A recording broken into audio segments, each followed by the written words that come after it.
sumawayut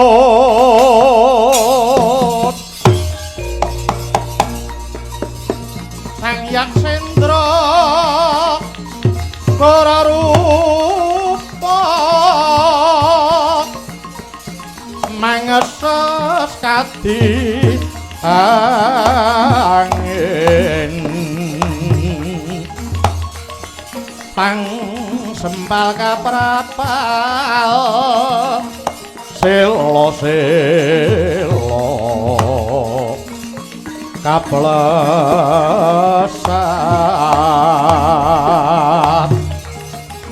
satolu mayu mangungsi kagiat kadodo kang jaga-jaga bumi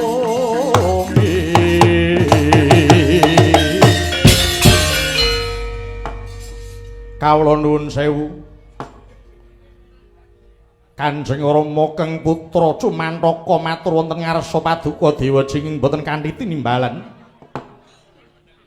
alabet menapa karana sampun dangu kula dalah Hyang Patih Godayaksa ingkang sowan namung Kanjeng Rama dereng kepareng medhar pangandika kawula nuwun inggih kaluhuran aturipun wayah kula pun Godha Darma menika anak Prabu kepara kula tingali anak Prabu nembe nawung Sungkawa menika menggalih perkawis menapa Manik Raja Dewaku masku mala intenku ya bandaku ya donyaku ya amalku dhewe Paman Godayaksa wonten dawuh sampeyan pancen kulakoni buta waskitra ketitik sampeyan iso tanggap kalih kahanan kula leres man wektu niki pikir kula lagi peteng dene sing kula pikir nggih lelakon kula niki man nek amung petenging penggalih men kula piyambak dinten-dinten nggih pun peteng kahanan ngeten iki sampun ngantos dipun damel petenging penggalih niku rak cangkem sampeyan yen Godayatma beda petenging manah kula sing kula pikir lelakon kula ing atase kula niki pun mati lho ewadene kok swarga ora ngrasake upama neraka nek kok sengsarane malah ngungkul-ungkuli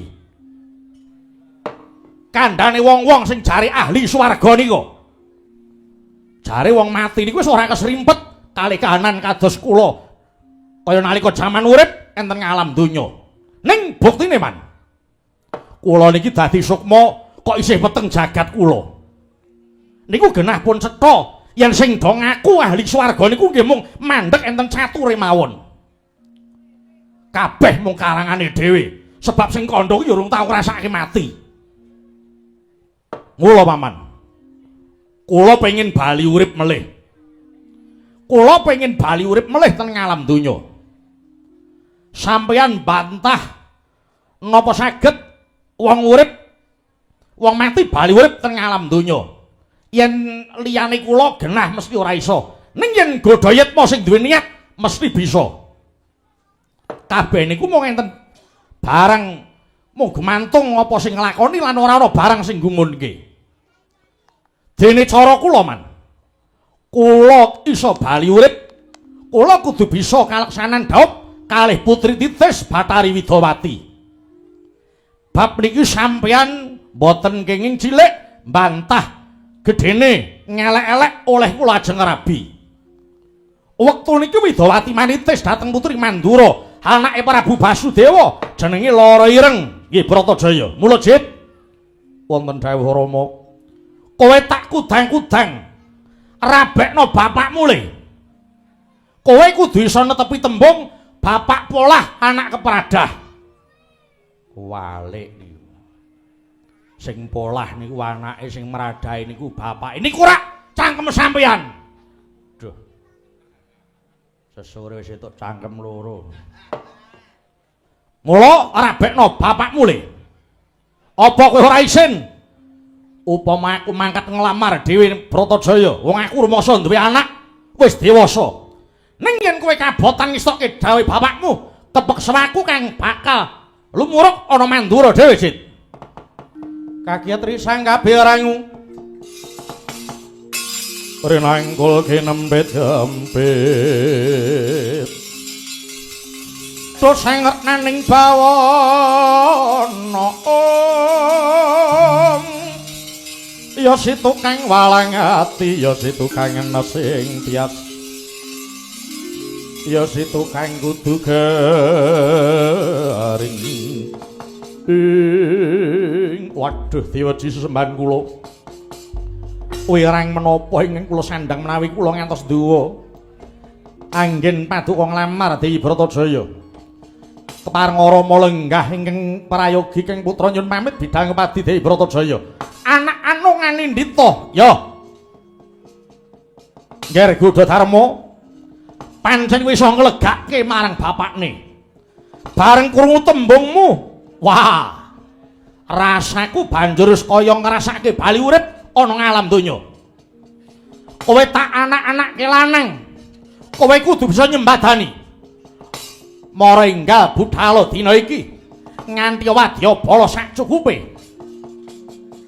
Tak jaluk budhalmu tulaten tuwa buru kang bakal mikat manuk. Nggih, sedika Rama Dewaji.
iku sanyatane kunjung seret minang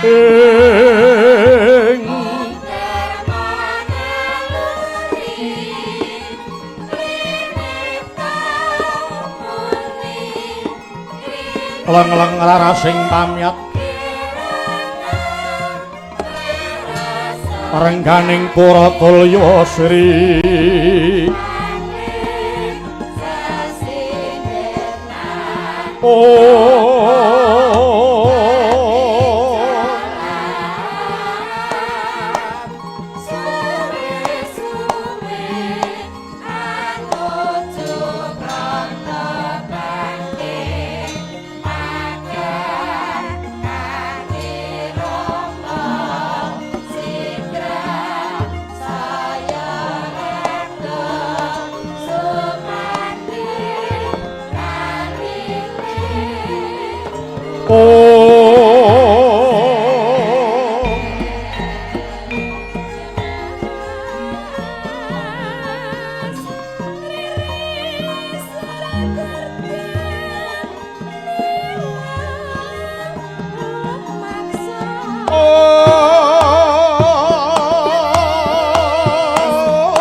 Sang Baladewa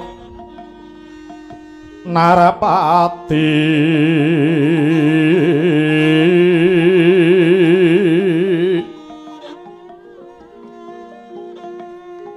tuwin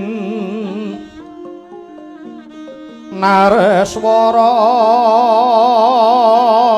Kresna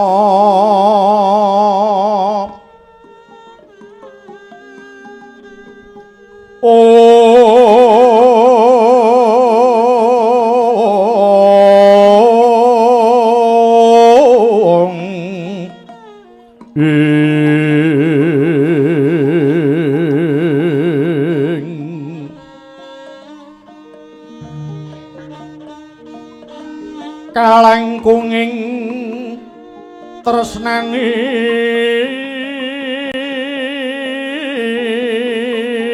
ora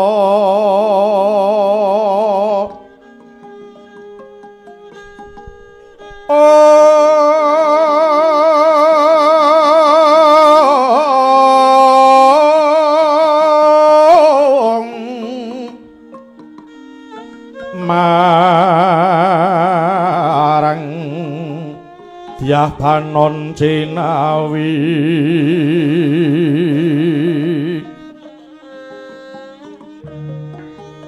mongko pisah unggianipun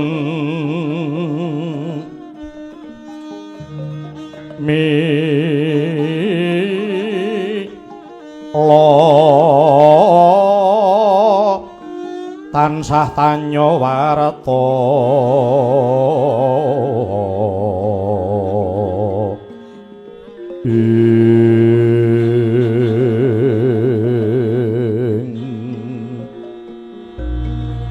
wau Sri Narendra kalih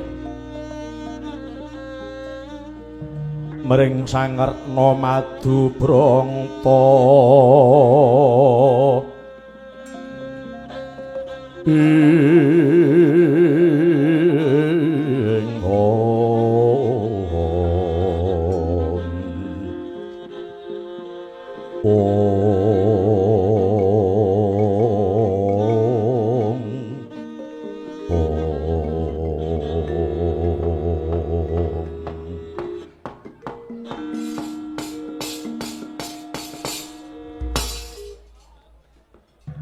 Yayi Prabu Kresna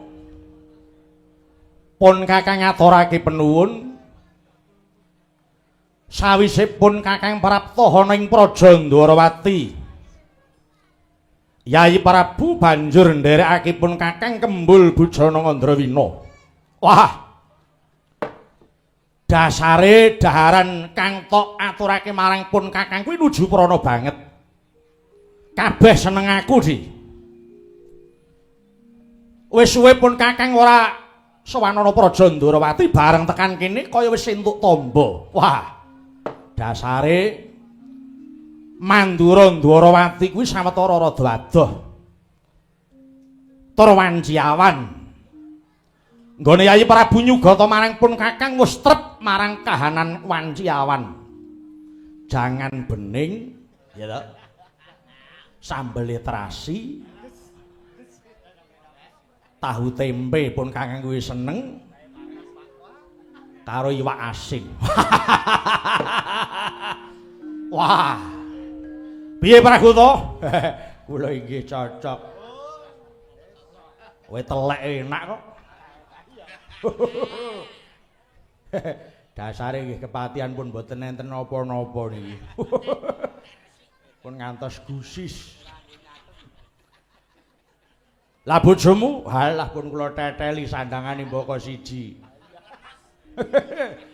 Wiwit saking ceplek gelang kalung pun telas. Untu mau.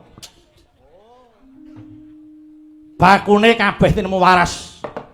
Inggih, Koko Prabu. Namung ngri Paduka Kresna nyuwun gunging samudra pangaksami. Inggih awit kula mboten saged amanem Brama Paduka Koko Prabu kadi satataning nampi Narendrawagung. Yayi, malah pun Kakang kang njaluk pangapura merga pratanipun Kakang iki amung dumadakan tanpa cecala luwih dhisik. Tur pancen tak tangguh ora wancine Yayi Prabu Siniwaka. Merga dina iki Baladewa kuwi dudu tamu ning negara, ning sedulur tuwa ingkang tilik marang karajaning kadangku enom.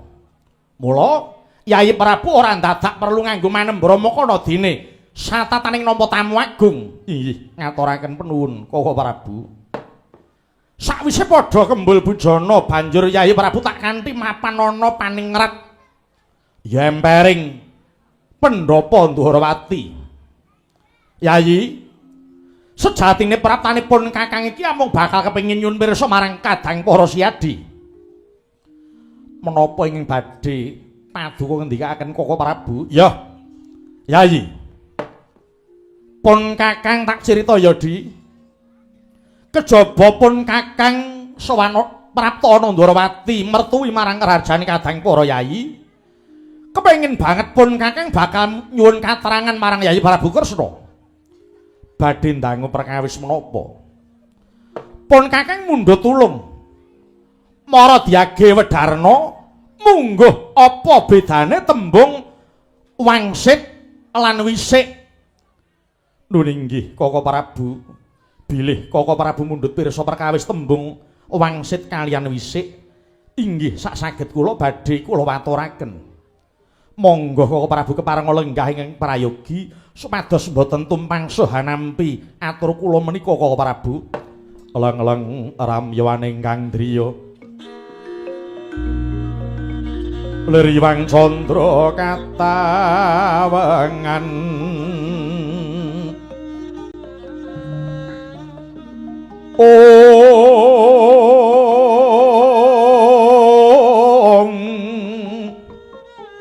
sumo ing tias katuridan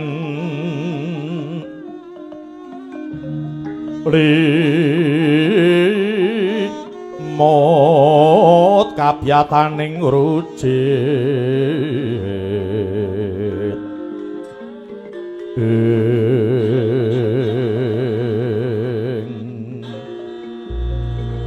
ram-raming driya manawung kekuwunging Hyang Wisesa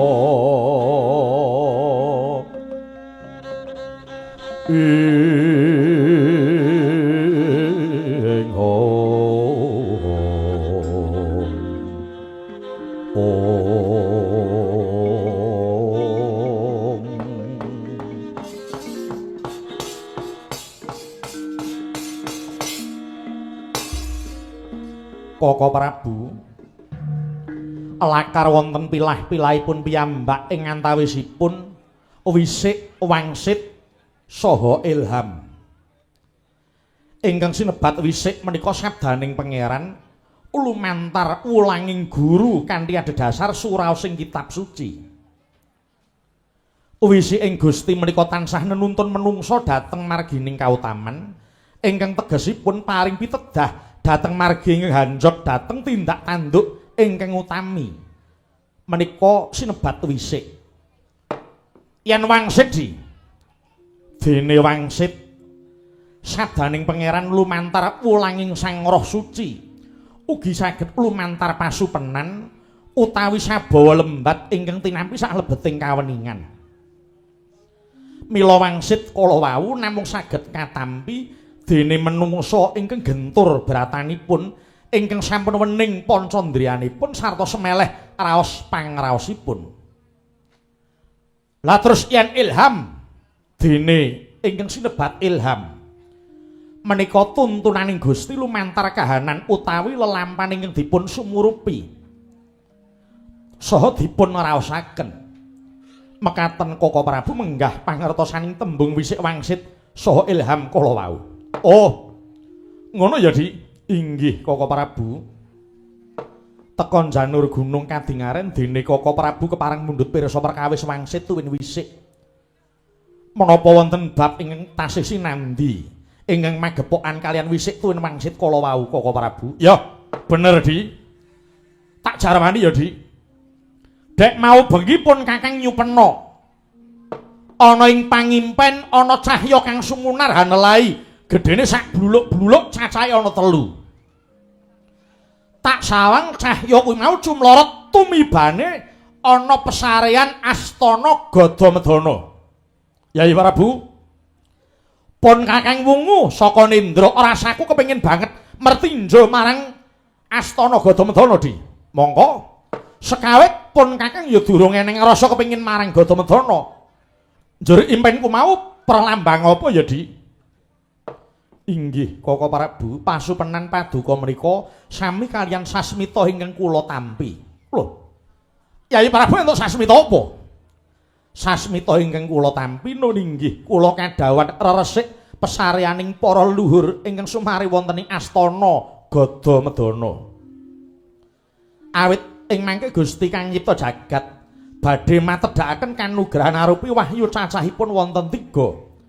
Angka sepisan wahyuning pamong ingkang sinebat wahyu purba. Angka kalih wahyuning ratu ingkang sinebat wahyu sejati. Angka 3 wahyu wadahing wiji ratu. Menika Koko Prabu kanugrahan ingkang badhe tumedhak wonten ing Astana Gadamedana. Ya jagat Dewa Bathara. Wah. Lah kok cacahe wahyu teka jumbuh karo cahya kang tak pirsani ing pangimpen mau ya, Dik. Menika naminipun paduka ugi pinaringan sasmita kalian Gusti ing nyipta jagat Koko Prabu. Yen pancen mengkono kaya luwih prayoga yen pun Kakang lan Siadi daya-daya prapteng Astana Gadamedana gayuh wahyu ki mau, Di. Lakar makaten nuju ping manah kula Koko Prabu. Ning wahyu ning mau cacahe ana 3 to, Di. Inggih. Mongko awake dhewe mung wong 2. Harak kurang 1. Menapa kula? Hus. Wahyu wadah wiji kok kowe. Wong iki lanang kok. Lah sinten pelih? Rombongane mung kantun iki kok. Koko Prabu minangka jangkepipun 3 kang ngrayi Bratajaya kemawon prayogi kadhawan nderek. Wah, lah kuwi malah luwih prayoga. Sembadra wae didhawuhi nderek, Di.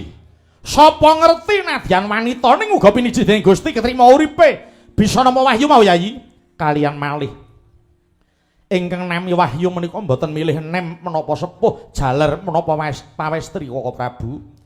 Ingkang dipun pilih menika namung tiyang ingkang saged sumingkir saking begalaning jiwa dalah begalaning raga. Engko dhisik Yai Prabu ngendika mengkono. Malah pun Kakang kepengin ngerti bab begalaning raga lan begalaning jiwa mau, Yai. Nun inggih Koko Prabu. Begalaning jiwa menika wonten gangsal inggih menika sepisan ngumbar hawa nafsu, kaping kalih hambek angkara murka, kaping 3 ngumbar kesenengan angka sekawan watak duracara para cidra jangkepipun angka gangsal demen mitenah lan nganiaya dene begalaning raga ugi wonten gangsal perkawis sepisan tindak rusuh lan selingkuh kaping 2 laku nista kaping 3 lumuh tapa brata angka sekawan patrap deksura ing kaping gangsal sarwa keset lan sungkanan menawi sedaya ingkang kepengin nampi wahyu menika saged nyingkiri pepacuh kala wau kula kinten boten badhe dipun pilih kalian wahyu menapa kemawon Koko Prabu saranane wong yen luhung betah lopo goreng guling eling salat jatmi koong yen wacana kudu manis muris seming sasama samane manungsa sami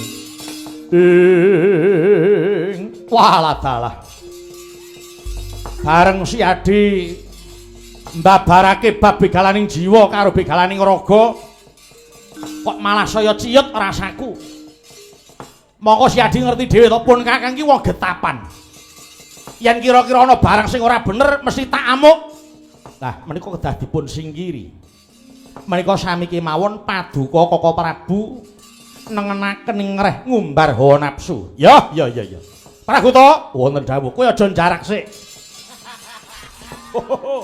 nggih wis kowe rasa jagongan karo aku mergo yen aku jagongan karo kowe ora ngunggahke getih kowe nek tak caturan iki ora tau gathuk mergo kupingmu iki sudarungon jagongan karo Praguta iki dasare kupinge sudarungon iki rada angel kok Dik alon ora krungu seru dikira nyentak sapa sing ora muring menika kedah dipun singkiri yo yen ngono aku kudu ajar sabar menika kedah yo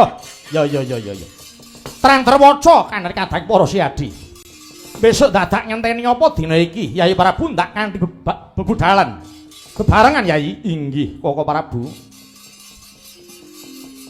monggo sesarengan nyuwun ngersaning Gusti kang gelar jagat mugi kasembadan menapa iki dipun gayuh Yai Prabu iya babar pisan wis sawetara pun kakang durung tilik astana Gadamedana kanthi jalaran iki bisa kanggo sarana babar pisan pun kakang lan siadi tilik mertinjo marang pesareaning para luhur nyuwun ngersaning Gusti kang gelar jagat ya Dik pun kakang lan siadi tumeka ana pesarean kuwi ora njaluk karo sing wis ora ana ning tetep nyuwun ana ngersani Gusti kang gelar jagat ingkang disuwunake ingkang sumare muga entuk pangapura dening kang gelar jagat temanti nampa aluse ana ngersani Gusti inggih Koko Prabu sampun ngantos kelintu ing penampi yo monggo sesarengan sak lampah kula babar pisan kula badhe nganti kadang kula Yayi Bratajaya Koko Prabu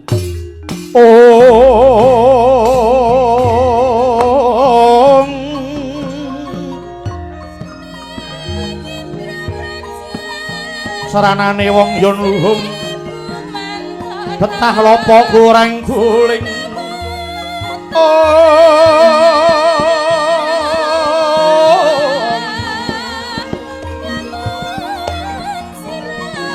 eling salah jatnika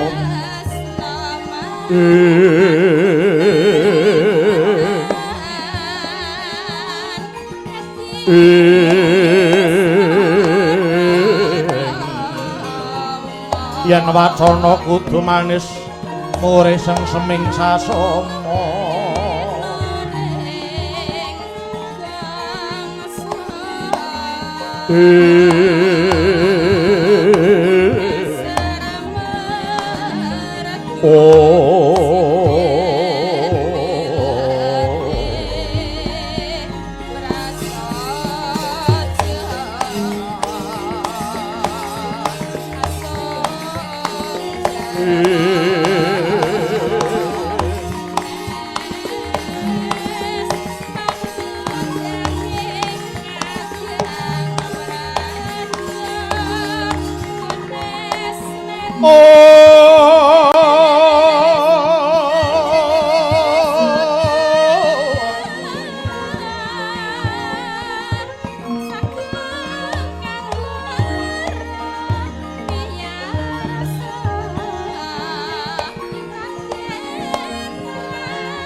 Karpe dhewe. Sapa iki? Setyaki. Bali takon, "Sojo Permono." Mundur. Ora sah kowe yen rembug coban. As. Hop. Pa. Iya. Pa. Pa. Pa. Hop. Pasti aku. Ah, iya. Pasti aku ya. Iya, Wah. Wah, iya. Oh, ah. So.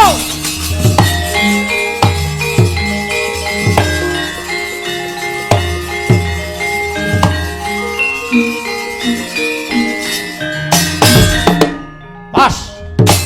Hop. Ya. Hey. Go. Hop. Ah.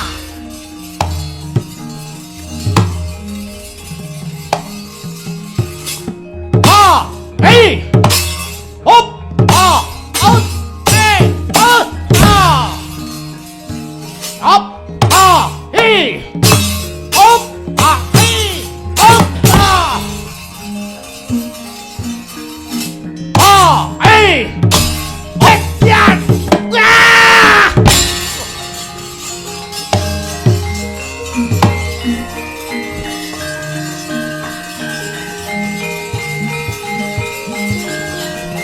Ayo, di mas.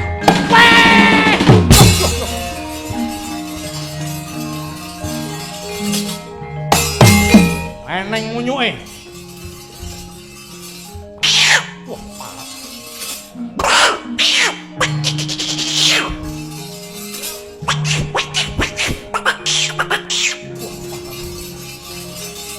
Ah. Candak bekok we. Hop, nyati mau. Wah, wah.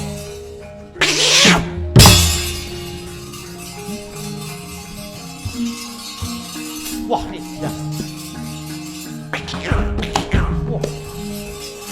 Hei. Iya, iya. Hei, hei. Hop. Weh. Wah, yo.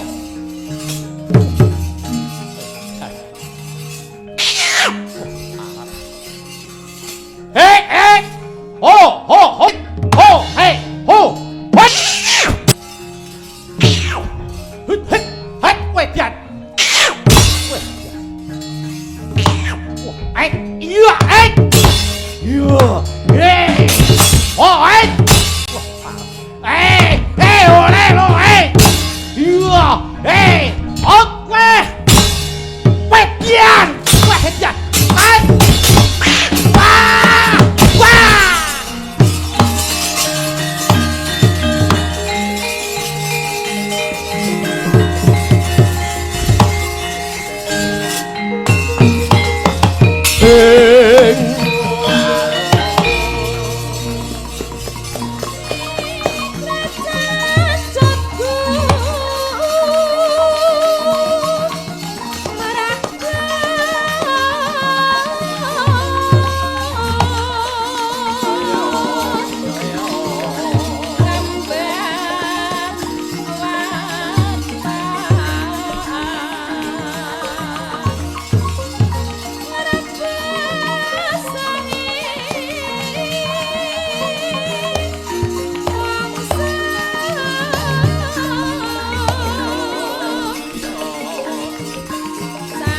Ayo, sapa mungsuh kuwi?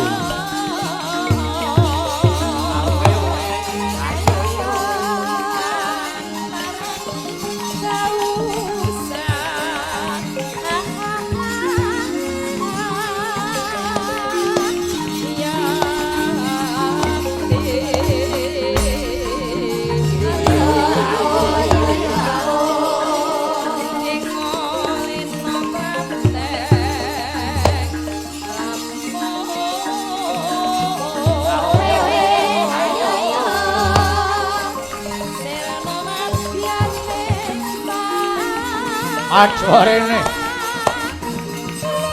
Mbah dadimu kowe.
Nyumbari ratu Gustiku tak kandhake kowe.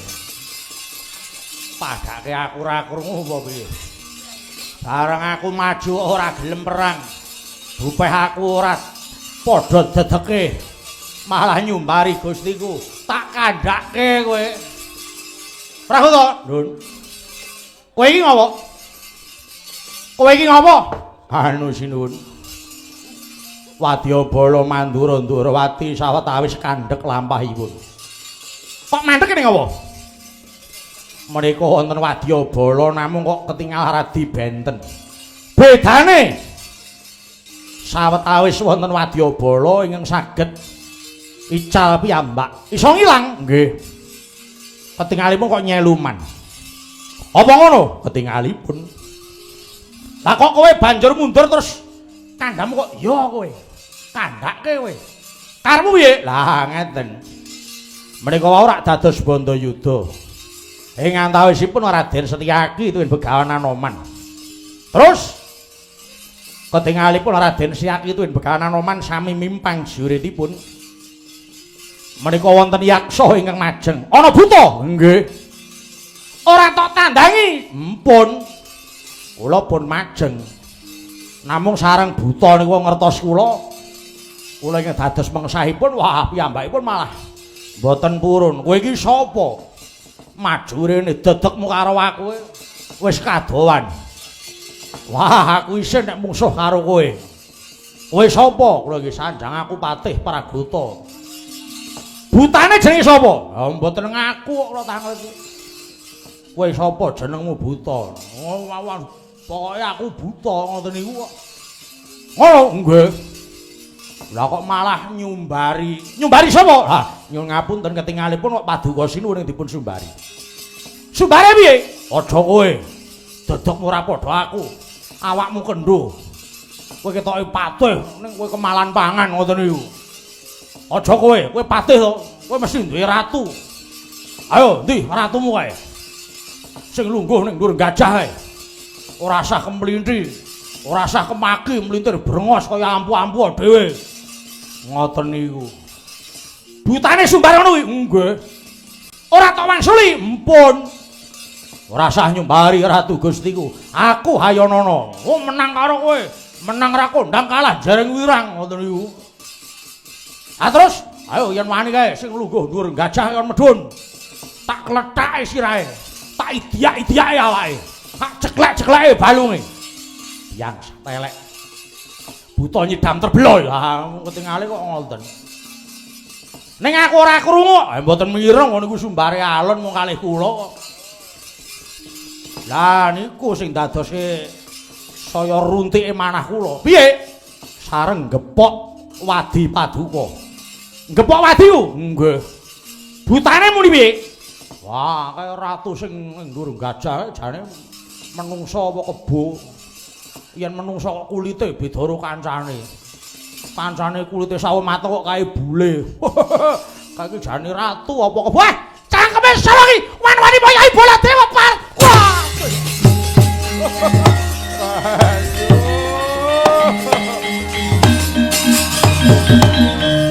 Sirah kok nggo kretek. Mencala tok ngidak ndas. Yen ora tak ngenekke ora maju-maju sini ngene. Deloken remuk kowe.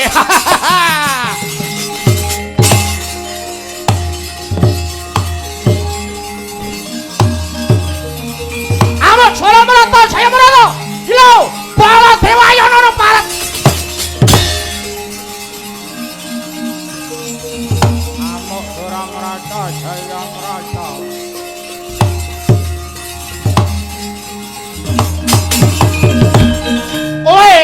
Kowe buta. Nggih. Kowe buta nggih, kula buta. Buta-buteng betangani kaya. Lair utusaning batin. Lairmu buta, batinmu ya angkara murka. Iki sapa ta iki? Kowe iki sapa? Wong tepunge ora kok terus ngonek-onek iki lho, salahku ki apa coba? Rumah saku aku mlaku ya ora petuk sapa-sapa, ora nabraki sapa-sapa. Nyerempet kowe ora kok donek-onek iki lho. Ora sak kowe dadak tok ora ngerti. Ayo ngaku jenengmu sapa? Sapa? Jenengku Godhayaksa. Godhayaksa. Heeh. Aku Godhayaksa. Kowe sapa? Lah kok dadak tekon? Kowe wani moyoki aku to? Kowe moyoki aku dadak tekon. Yen kowe pengen ngerti, iki Nata Mandura, Prabu Baladewa, Halayudha, Karsana, Kakrasana, Kusuma kita, Wasi Jaladara. Bengok kok ning kuping lho. Ijane ratu apa gento. Ayo. Ora usah kowe dadak etok-etok goblok iki. Kowe nyumbari aku to? Kowe nyumbari aku. Nyumbari piye? Kowe maju ning paperangan petuk sing jenenge Pragota. Ya ngono piye? Pragota. Ya, ayo. Kowe petuk mek Pragota to? Kowe ketemu Pragota banjur tantang-tantangan. Kowe ora gelem perang karo Pragota mergo tak anggap dedeke ora padha karo diapurmu. Kowe yen menang karo Patih Pragota, menang ora kondang kalah jereng wirang. Kowe nyumbari, aku gelem perang mungsuhe ratu sing lungguh ning dhuwur gajah. Ya ora. Sik Mas, sik Mas. Gajake aku rene iki gak petuk sapa-sapa iki. Pragota. Sing ndi ta ya? Anu, bungkuk. Ora! Kuru dhuwur. Ora! Pragota. Lemu. Ayo, lemu. Anu, wonge merengut. Ora tau merengut, kayak iki guyu terus, goblok. Oh, guyu terus. Sing endi? Ora usah dadak tok ora ngerti.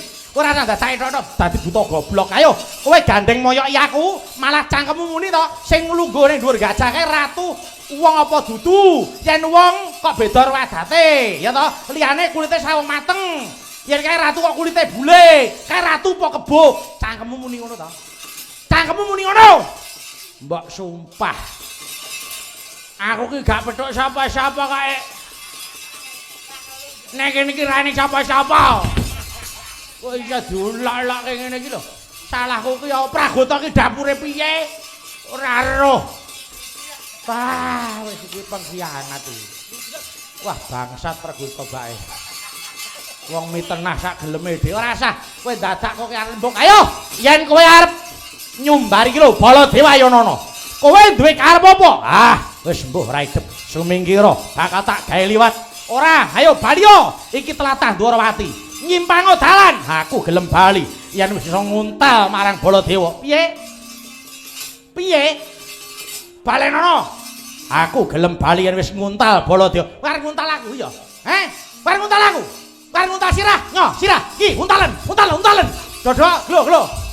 Sikil kosek ta. Mbok siji-siji. Kok dilebokke kabeh ya suwek no cangkeme. Wong sing alus kae. Wong arep mangan iki sing alus, kenalan sik. Isih ijen apa ora? Gelem dipangan ora ngono lho. Kok terus disodok-sodokke. Aku nek dingonoke malah emoh aku. Wong kok senengane mbok yo. Ayo, kowe engko isin ora? Ngopo isin? Adoh omahe kok isin. Ayo, yen pancen arep nguntal Baladewa, pilihan. Wah, kelakon ilang. Wah, dublak tukak cangkemmu bosok kowe. Ayo.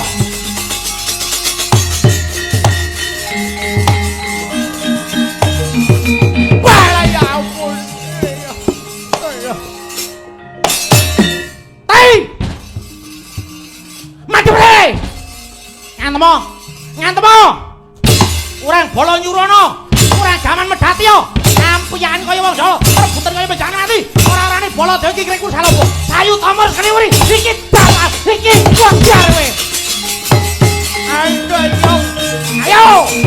Nangkep ya apa Mas, ngelu ah. Mati kowe ta. Ayo.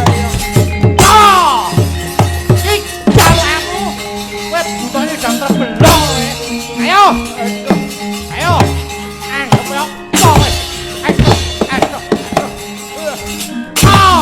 biar we oh iki tangkep tak jalo iki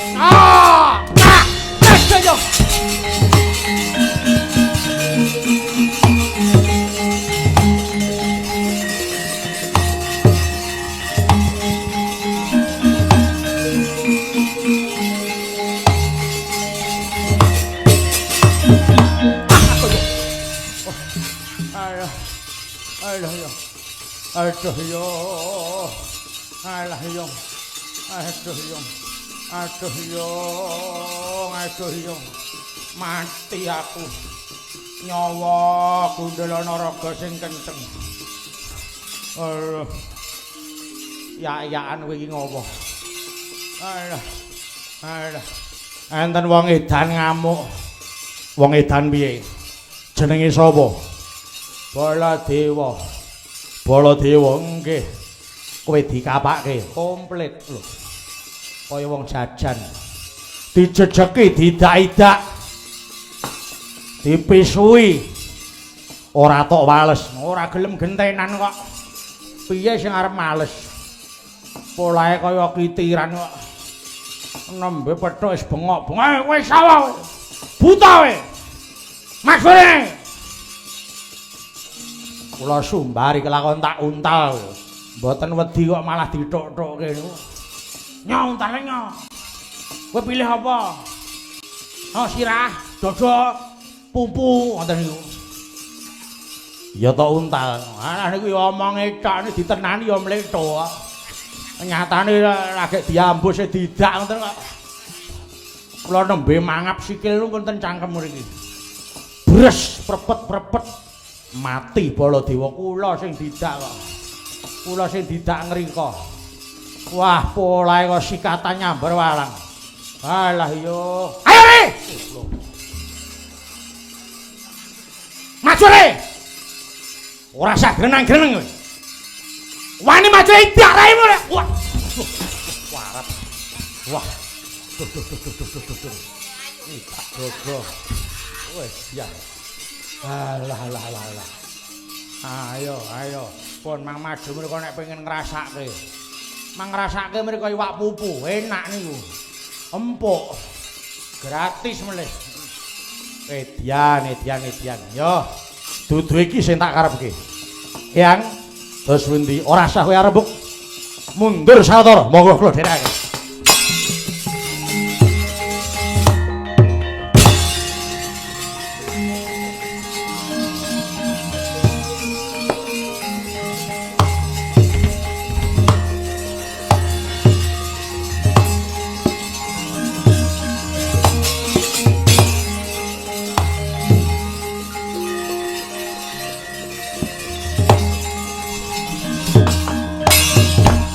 Kakang Anoman, sinuwun. Sajakna wigati, kepareng matur. Kula kok jubriya kaliyan Wadyabala menika. Kok ngono? Inggih. Kula tingali saking katebian wonten sawetawis Wadyabala ingkang sukunipun boten ngambah lemah. Sawetawis wonten ingkang saged ical piyambak. Sampun kula titeni wong salawangsul. Sauger Wadyabala kula kaseseryudanipun bangkinipun boten wonten. Ketingalipun menika seluman sinipun. Oh iya. Banjur karepmu. Menawi wonten kepareng paduka kula badhe nderek ngawat-awati tindak paduka wonten Astana Gadamedana. Ngono Anoman. Nggih. Kula badhe ngawat-awati saking Madya Ganteng. Ya. Mangsa bodho nggon marang ngawat-awati ana ing gegana. Sapa sing ganggu gawe mangsa barang kang ngono manturi. Ngestake dawuh monggo. Ngelajengake lampah. Ayo budal dina iki Kakang.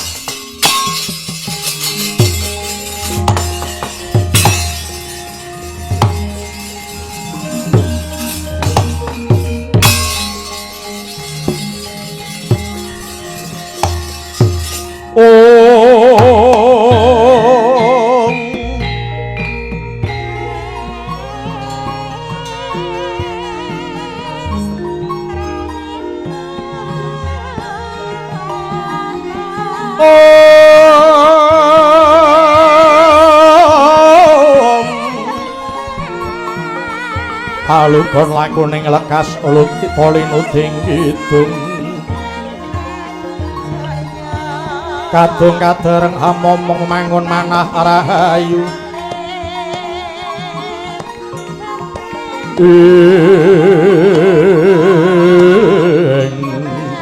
ayu ana kang tanah kolong gumolong manadu para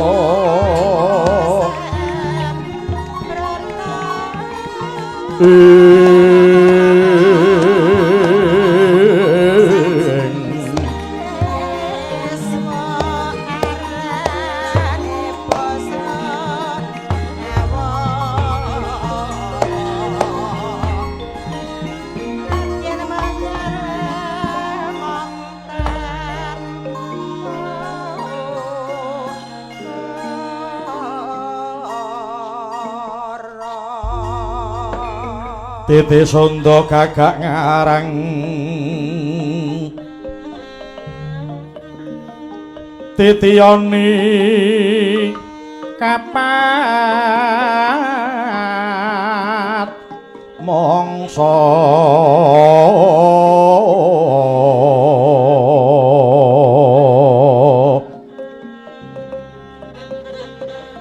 wayahe wis madya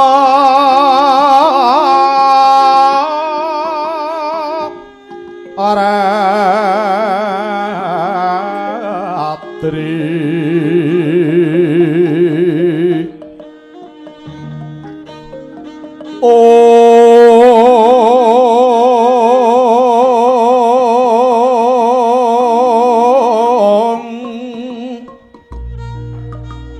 sumre kandhane ngapus pita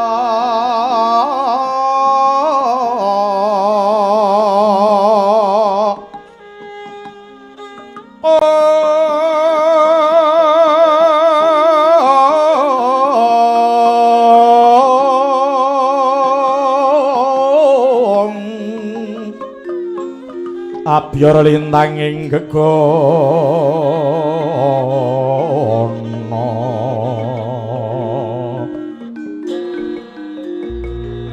raras tumanging koso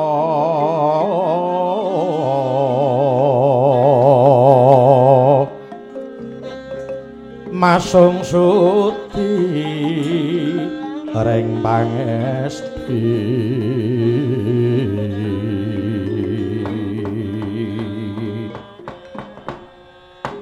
ana tangis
anyar kara nyarengi gumantine mangsa dewasaning wanci wis manjing Madya Ratri. Dedep tidem perbawaning dalutan wonten janmu kang lumaku kang kadulu hamung lintang luku. Mawa para basumu nusembak ing langit biru ora mung dadi panuntun kiblating wektu. Kawuryan Sasadara Wesiniwaka aglar kang paranggana sumewa mesemaratuning dalu ketingal pinastika paniayah Kenyara Maja kang wis ndungkap manjing jagating asmara. Mabukuh kang lintang wuluh sinambung gemak tarung banyak angrem kadi mesem. Jaka belek mermelek Jaka tuwa mencorong mengku Prabawa. Angger gancang mbelah kiblat nenggih lintang Bima Sakti. Katon Birawa kadya Sang Bima kang lagi kurda marawasa naga Nemburnawa. Wata kaya mangkono. Sak lingsire wengi jaguk luruk rame kapiyarsi sumusa bangwitan kang nelahi daya-daya ratu ning dalem manjing bumi. Kekejer Sang Panjerina tetela dadi manggala dutaning arpa kang ngarsa Siniwaka dadi genugah isining bawana wauta. Dewasaning kagunan ngancik jumedhuling repat punaka nenggih Kilurah Petruk sarwi hanyekar dedep tidem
sirping kang gara-gara jumedhul repat Panakawan ku omah medal Banyumas. Oe oe oe oe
semak aku nyawang selendang biru tasingane ngagem kebaya ungu nyampe batik solae semis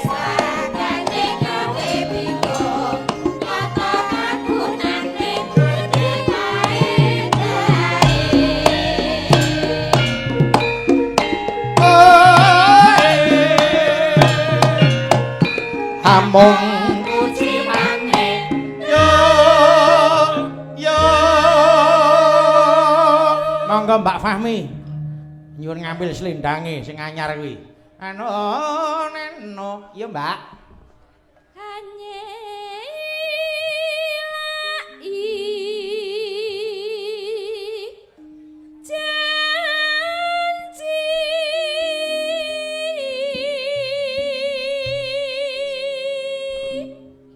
selendang biru selendang biru selendang biru hamong ngenaki hati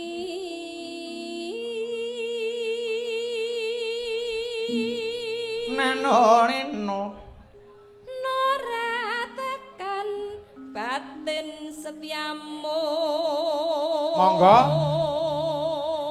Mas Dedi kalih Kang Mase ayo arep pagi lama tak jumpai ayo jiro lu ya selendang biru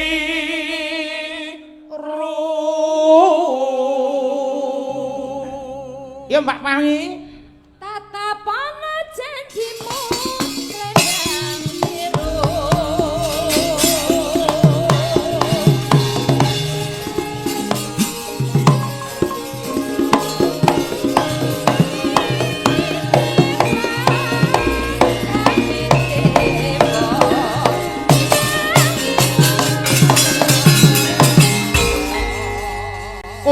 apa kuwi kembang melati sing tak puji aja dak korupsi marga yen korupsi nagarane rugi piye kok kang kuwi iya ngono kuwi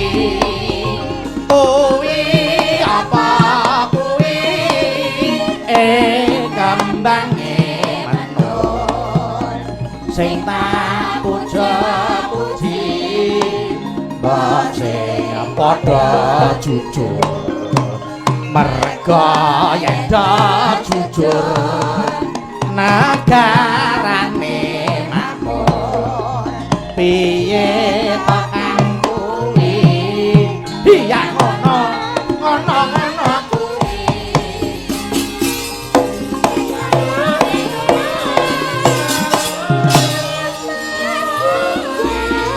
ayo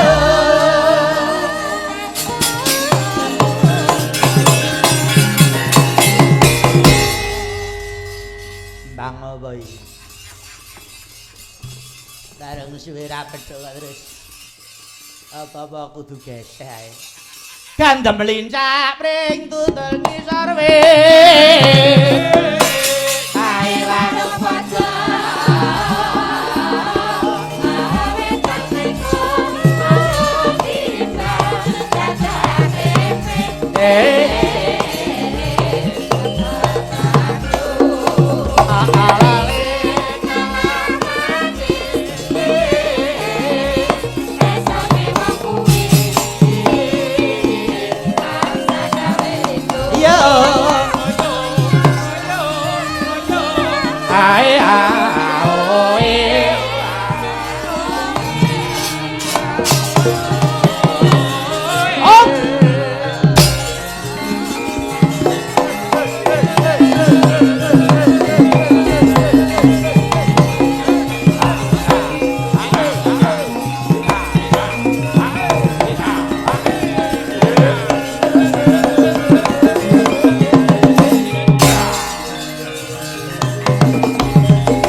Seneng kuwi nek ngene iki lho. Lah iya.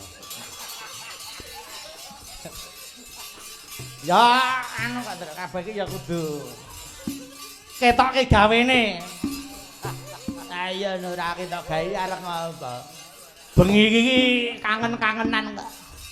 Wis pirang sasi pirang taun lho, meh 2 taun lho ora ngene iki. Lah iya.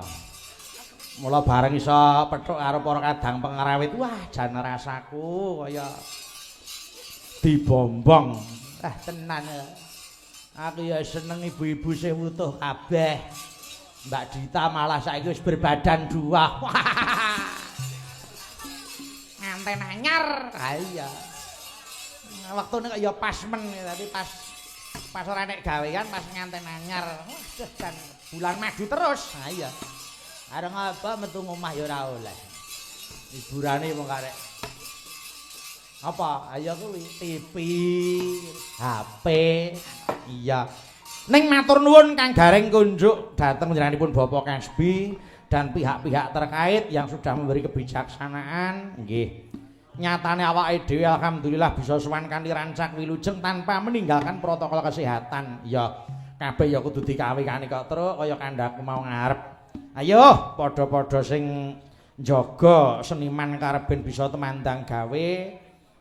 Masyarakat ya ayem tentrem rasane lan uga apa kuwi petugas-petugase ya wicaksana penggalihe. Tenan kok Kang. Saiki wis ora ana jaman tutuh tinutuh nuding kono nyalahke kene. Iki becik kabeh padha introspeksi mawas diri. Nggih. Kang Gareng apa dene Bagong aku karo kowe iki pengawak kawula, tegese wong cilik suwita marang bendara. Nggih. Ya senadyan awake dhewe iki ngawula ratu lan para satriya trah wita radya ning bab perkara nasib tak kira kaceke ora akeh. Yen karo kawula liyane uripe ana karang pradesan kae. Awake dhewe iki rak padha karo rakyat jelata ya, Truk. Heeh. Mula kaya bojomu, Gong. Bojone Kang Gareng lan bojoku dhewe kudu iso angon wayah lan bisa nampa kahanan. Lire nglenggana menawa bojomu bojoku iki mung bojon batur. Petruk iki kok wong kene putuhe urung kok kon angon wayah. Kosek Reng, kok terus kowe kudu iso nyurasa tembungku. Angon wayah ki rak kon angon putu to. Ora. Ora kuwi, Gong. Tembung Jawa ki ana sing duweni karep loro. Ora beda bahasa Indonesia ki ya duweni arti ganda. Contone bisa ulari kobra itu berbahaya. Maka jangan coba-coba menangkap ular kobra jika Anda tidak ingin mati konyol. Bisa ular kuwi sing dikarepake wisane utawa racune si ula kobra kuwi.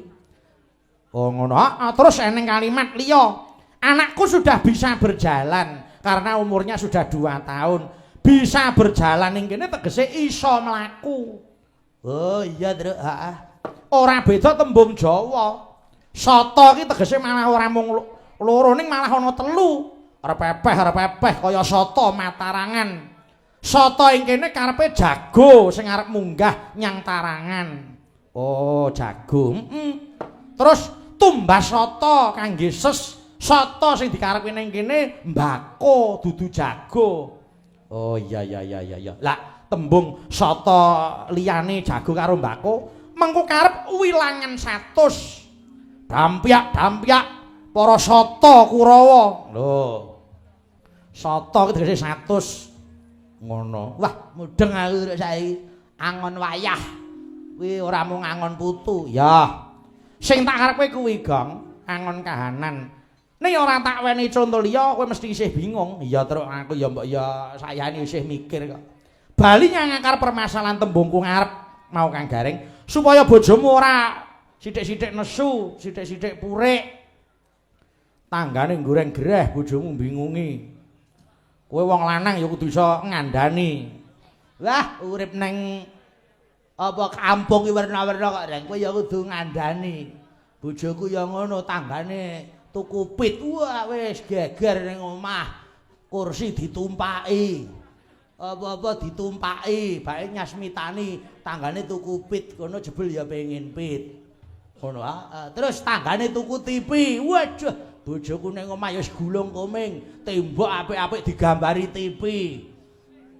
Ngono bake pengen TV. Bareng tanggaku rabine terus ora koming iki. Tegese wis ora pengen. Aku ya wis malah karepe beda. Mula kahanan ngene iki kabeh nampa. Kahanan ngene iki kabeh nglakoni. Nggih. Urip eneng Karang Pradesan ayo Kang Gareng padha nengeneh kerukunan. Nggih, heeh, Truk. Wong nyatane aku karo kowe kuwi dituwake ana desane. Iya no. Aku ning pecuk-pecukilan ya kaya ngono. Kuwi iso dadi tuladha. Pamrih karben wicaksana jroning ngetrapke pernatan. Nggih. Kabeh kudu padha cukupe, kabeh kudu padha mlakune. Ning ora ninggalke bab kesarasan. Bener, bener Kang Gareng. Conto ya kuwi panjenenganing Bapak Haji Kasbi. Lan uga wis disengkuyung para masyarakat kene. Merga masyarakat klinge RT 23 khususnya ya ta. Wis sadar akan kesehatan masing-masing. Mula ya tanpa diperintah wis do ngagem masker, mlebu ning payowan wis